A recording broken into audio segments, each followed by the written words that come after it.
Oh, look at that. The advantage of having a 14-foot teepee over a 10-foot is I can have a fire. I can have a settee. I can have a shaving horse in it. Got that fire. Isn't that nice? Anyway, I'm working on a paddle bow. One of three. 3 paddle bows, then followed up with 2 committed stave made bows. And then my books. So there's not going to be a lot of bows made and sold this winter season. The book. And mining, wow. I think I have over 300 videos up. Mining the comments and questions out of that huge number of videos. That's a lot. You know, it's been some years that I've been making videos and answering questions. It's going to take a lot of time. A few notes. I have, and you've seen this before, but I've always left this one important part out. I've got 4 different diameters here. 10-inch diameter, 8, 5.5, and 6. And I use this for the backs of the bows because I like crowned bows, and it looks better. It's neater, and from an engineering standpoint, it helps. It does help. You know, they say that bows get string follow from compression, but they break because of tension. It's actually kind of a combination, but you know, loosely speaking, I believe that's correct. And because I'm rawhide backing these, the breakage from tension isn't that, it's not that big of a deal, and especially if you sinew back them, it's not. So I will trade off the crowned backs for greater speed and more efficiency. You have to stress these things. Now, what I'm doing simply is I've got the 10-inch diameter. I need to be careful. I might even take colored Sharpies and have it, because I keep accidentally going to the 8-inch, which really screws it up if I did that instead of the 10-inch. So having it color coded would help. But make one of these things. If you're going to make board bows, this is a board bow. I'm not pulling the wool over your eyes. It's perfectly acceptable. But if you're going to make one of these, don't worry about having, that's not perfect. That's not a perfect section of a circle. It doesn't matter, because trees aren't perfect sections of circles, as long as they are symmetrical. It's the same, this is the same section of a circle on this limb as it is on that limb. So everything is even Steven. It's a question of balance. Now, I need to mention, suppose that I had just a rectangular cross section through here, perfectly balanced. I could put string grooves in here, string it up, shoot it, all is good. The crowned one would be more efficient. It would be a better bow than the rectangular one, I'm just saying. But suppose that you took a perfectly balanced bow in a rectangular cross section and you did this, as I'm doing. The chances are, if you strung it up after you did the rounding of the back, it's not going to be balanced anymore. So what would the tendency be? To balance it off, to tiller it by working the belly of it. No. Before I rawhide back this, I'm going to, because there's a taper to the tips, I can string it and get an idea of tiller. I shall tiller it from the back, not the belly. Because where I made the mistake, and I'm assuming I did a pretty good job of roughing it out to a rectangular thing before I rounded the back, how I threw it off balance was in the rounding. And so I'm going to correct that imbalance by tillering it. I tiller it from the back. That's kind of backwards. That's kind of backwards, but think about it. The second one is I have 2 Scribe-O-Matics here. I use my Scribe-O-Matics, which you may or may not have seen. It's just a way of scribing lines, even lines on things. One of these is for Jack. Jack, I'm sorry. I said I was going to send you one night. It just, life happened. The season hit. It was a huge, busy summer. I didn't send it. Hopefully you're seeing this. I will search my emails for your physical address. But if you see this video, send me your address again. And as soon as I get that, I will mail one of these out for you. I'm also making good on 2 bows, which I should have had done years ago. Those are the 2 stave-made bows. And so, Keith, yeah. I am committing in front of the world, all 80 people that are going to watch this, so that you're going to get your bow, and Mark will get his bow too. Well, way overdue. So I got my bows. Now, I'm not going to end this video here. I'm just going to say, if you've ever tracked a deer, part of it is following the blood trail, part of it is looking at tracks, part of it is disturbances to the environment. The other part, hopefully, is that you understand the mind of a deer. I'm fortunate here because I've learned from the masters. I've learned from deer. I know deer. Deer that pass through here, deer that are here, are preserved deer, the Sashas. The line of deer that originated from grandmother to Sasha to all her kids and grandkids, because it's been a long time. Same way works with us when we're talking. I'm going to give you an example.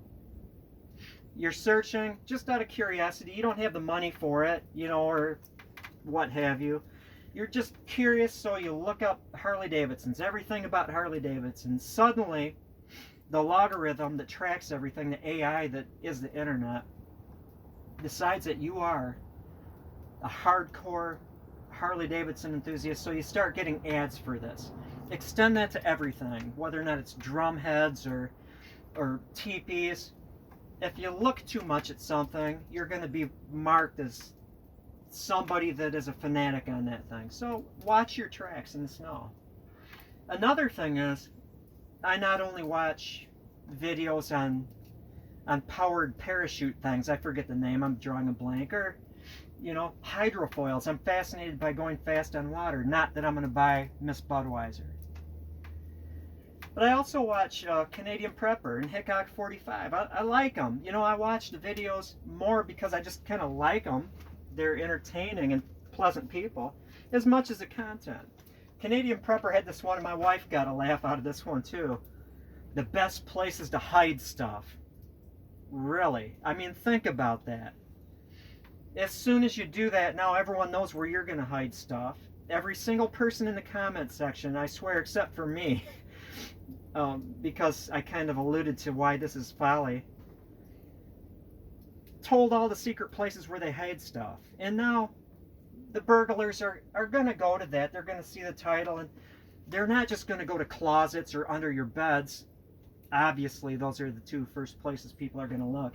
They're going to start looking in paint cans in the garage or underneath cat litter boxes and stuff.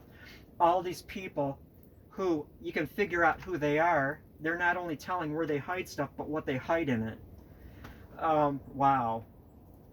I'm just going to say, I deleted my Facebook account. I was on Twitter for a day and a half and left 3 twits, and then just ended it. I would delete that too. But I forgot my login stuff. But never mind. That was 4 or 5 years ago maybe, and in between then and now, I'm lost in the crowd. And so that's okay. But yeah, watch your footprints in the snow, make your bows, exercise, eat right.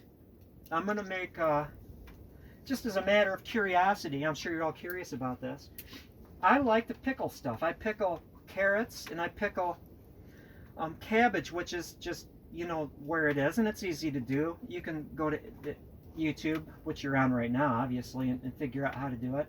But my favorite breakfast, my feel-good breakfast, is an avocado and homemade, I guess you would call it sauerkraut. I just feel so good afterwards. And that just made me think of, there's so many survivor-based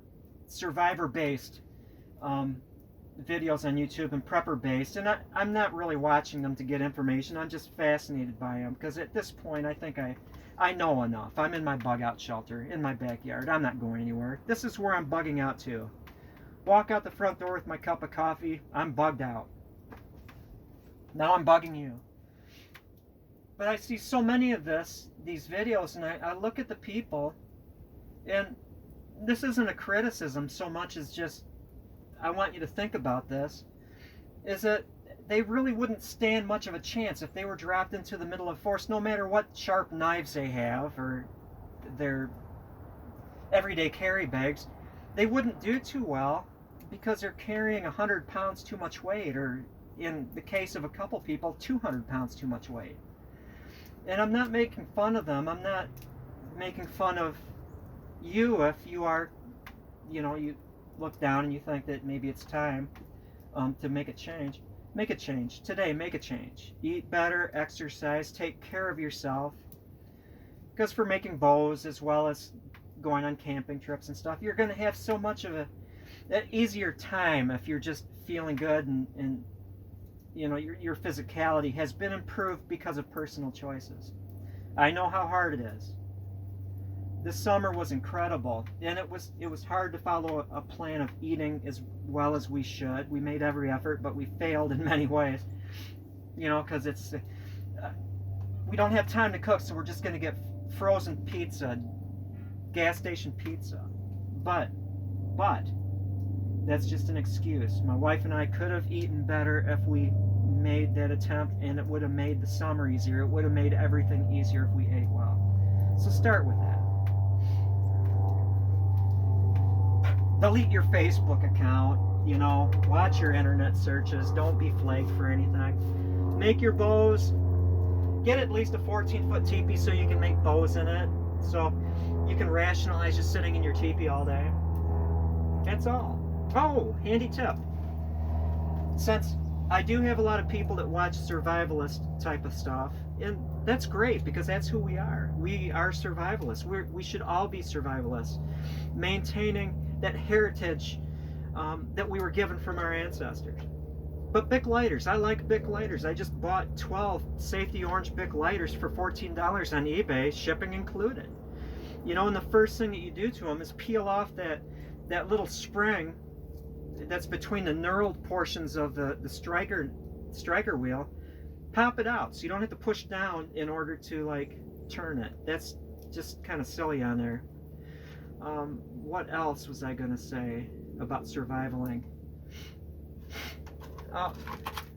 This is the second one. I bought a Lansky, and I grabbed the wrong one, actually, because I was going to sharpen my scraper.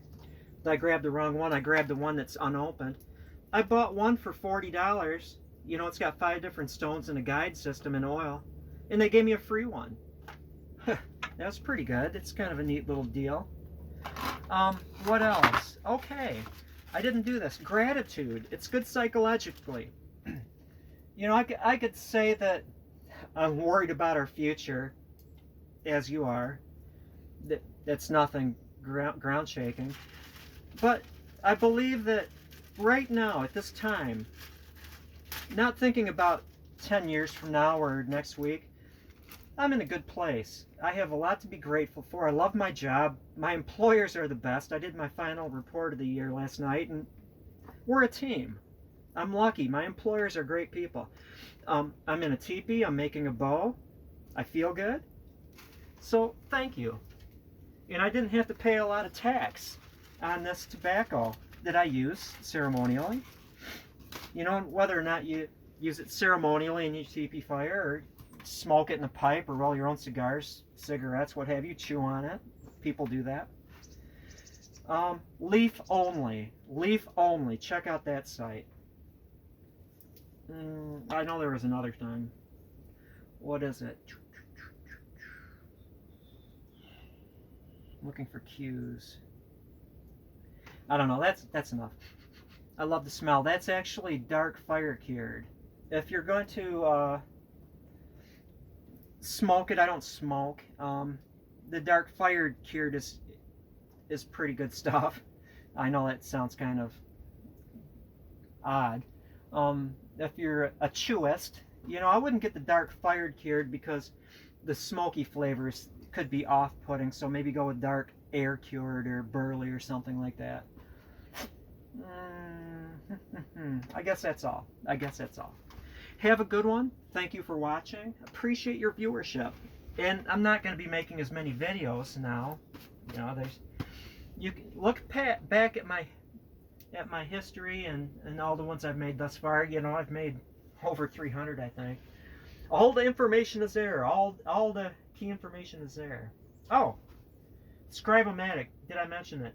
I scribe it from the bottom. I have this line on all 4 quadrants, and that gives me a reference. So when I'm rounding it, I know that I'm not tilting it, because I can look at this side. I've already rounded that right there.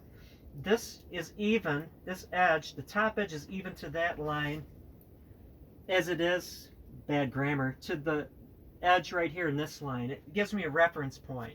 If I was to tilt it and if it was thicker here than here, propeller twist city. Now, this is important.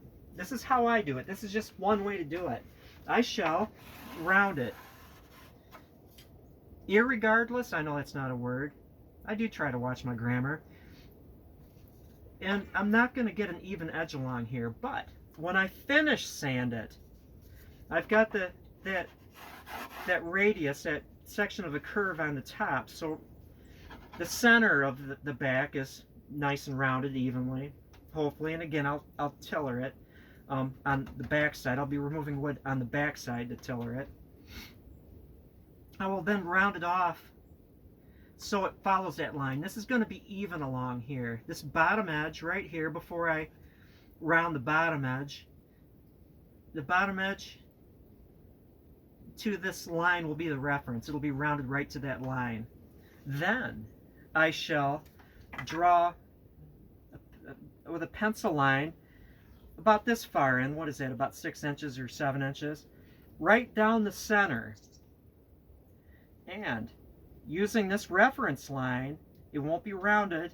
I will have a definite sharp ridge on the top, and it will be triangulated down to that line, because I really do, and this is just a detail, it has nothing to do with the bow really structurally or the efficiency of it, because the tips don't do too much.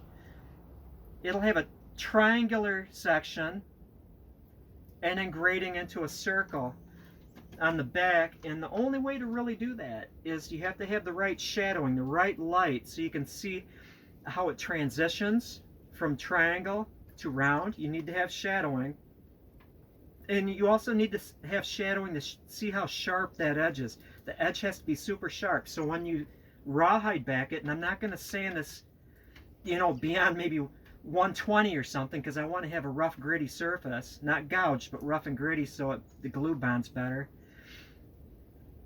When you have that rawhide in the back, it almost looks like a living creature, a section of leg or something like that, where it goes round, and then you see that sharp edge just poking beautifully through the rawhide. And you can see that on a video to some effect, but really, the people that bought my bows that have that rounded to sharp, I'm sure you just like look at that and admire it. I certainly do.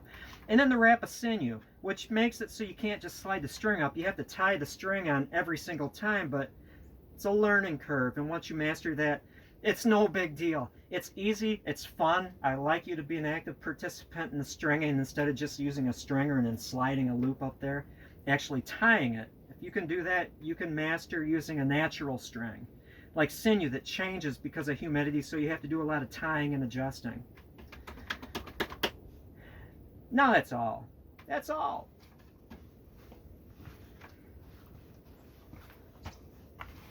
As I stagger through my teepee.